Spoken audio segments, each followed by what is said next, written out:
حضرت لال شہباز قلندر کہا کرتے تھے کہ جوانوں، دنیا کھیل تماشے کے سوا کچھ نہیں، دنیا کھیل ہے، دنیا تماشا ہے۔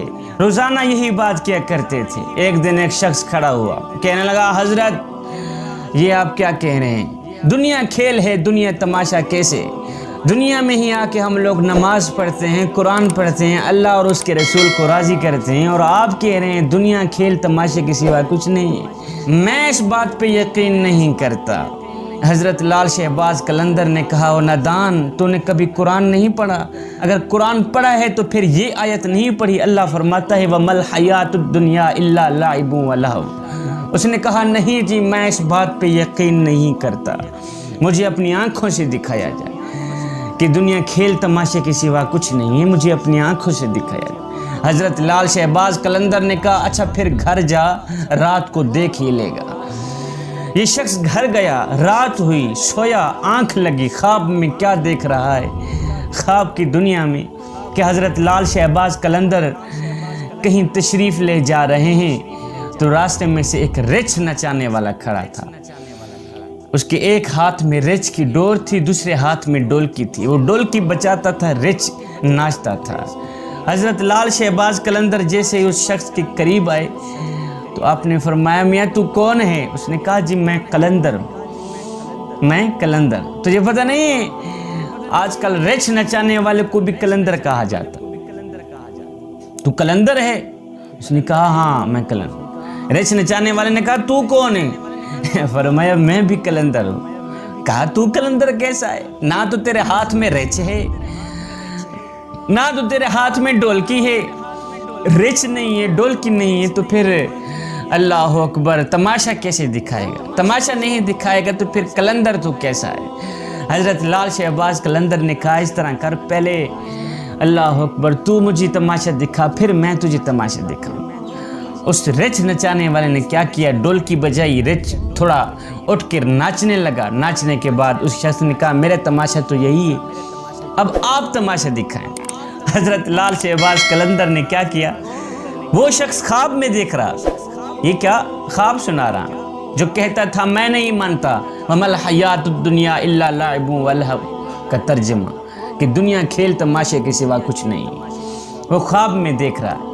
حضرت لال شہباز قلندر نے جب اپنا تماشا شروع کیا تو حضرت لال شہباز قلندر نے کیا کیا؟ دو درخت تھے، ان کی دو ٹہنیوں کو آپس میں ملایا، نیچے سے ایک دروازہ بنا دیا۔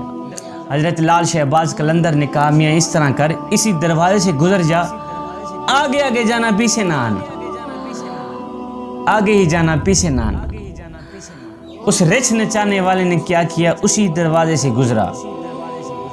جب اسی دروازے سے گزرا، جیسے ہی اندر گیا تو ماحول ہی بدل گیا، وہ دنیا ہی بدل گئی، وہ آب و ہوا ہی بدل گئی، وہ تتی ریت بھی نہ رہی، وہ گرم موسم بھی نہ رہا، اللہ اکبر، وہ دھوپ بھی نہ رہی، وہ گرمی بھی نہ رہی، ایک دم ماحول بدل گیا، ایک دم موسم بدل گیا، ٹھنڈا ٹھار موسم، خوشگوار موسم، سرسبز علاقہ، جہاں تک اس کی نظریں جاتی ہیں اللہ اکبر مختلف باغات نظر آتے ہیں، جنت ہی جنت نظر آتی ہے۔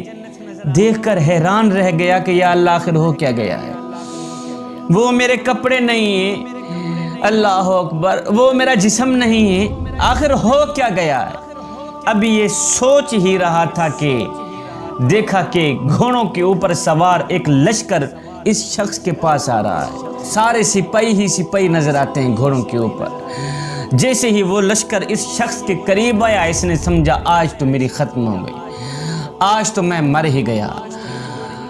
اس لشکر میں سے ایک سپاہی نیچے اترا، سپہ سالار جو تھا وہ نیچے اترا۔ جیسے ہی نیچے اترا تو یہ ڈر گیا، آج تو میں مر ہی گیا۔ قبل اس کے کہ یہ منہ کھولتا کہتا، ہاں بھی کیا کرنے میرے پاس آ رہے ہو، تو اس سپہ سالار نے کہا، او بادشاہ سلامت، آپ کہاں گم ہو گئے تھے؟ سلطنت پریشان ہے اور ملکہ کا رو رو کے برا حال ہو گیا ہے۔ او بادشاہ، آپ کہاں چلے گئے؟ جلدی جلدی آئے نا، گھوڑے کے اوپر سوار ہونا، آپ کو واپس لے چلیں۔ یہ شخص سوچتا ہوا گھوڑے کے اوپر بیٹھ گیا۔ چل دیے۔ جب آگے گیا تو اس نے ایک خوبصورت سا محل دیکھا، اللہ اکبر، بڑا ہی خوبصورت سا عظیم الشان محل دیکھا، اندر چلے گئے۔ جب اندر گیا تو ایک خوبصورت عورت بیٹھی تھی، ملکہ دوڑ کر آئی، اس کے گلے لگ گئی، اور میرے سرتاج آپ مجھے چھوڑ کے کہاں چلے گئے تھے؟ یہ بندہ پریشان آخر ہو کیا گیا؟ قصہ مختصر، شاہی پوشاک پہنا کر اس کو بادشاہی کرسی پہ بٹھا دیا گیا۔ اللہ ہو، جب یہ بادشاہی کرسی پہ بیٹھ گیا، وقت گزرتا گیا، ملکہ سے بچے پیدا ہوئے، بچے جوان ہو گئے، شہزادے ہو گئے۔ یہ شخص ساری زندگی سوچتا رہا کہ آخر ہو کیا گیا تھا۔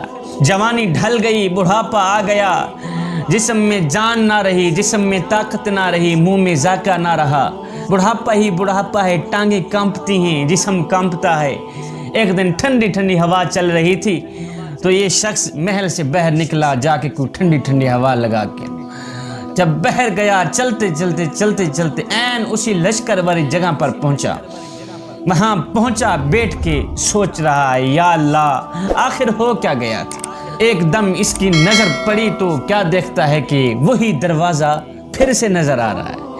تو یہ شخص اٹھا، دوڑ کر گیا۔ جب دروازے کے قریب گیا تو اس نے محسوس کیا یہ تو وہی دروازہ ہے جہاں سے میں گزر کے اندر آیا تھا۔ اسی دروازے سے باہر نکلا، اسی دروازے سے باہر نکلا۔ جیسے ہی باہر گیا تو ایک دم ماحول بدل گیا۔ اللہ اکبر، وہی تتی ریچ، وہی گرم آب و ہوا، سامنے ریچ کھڑا ہے، ساتھ میں ڈولکی پڑی، پیچھے دیکھتا ہے تو حضرت لال شہباز قلندر مسکرا رہے ہیں، حضرت لال شہباز قلندر مسکرا رہے ہیں۔ اس شخص نے کہا، قبلہ، اور میری سلطنت، میری بادشاہی، میرے شہزادے، میری ملکہ میرا انتظار کر رہی ہوں گی، میں کہاں آ گیا ہوں؟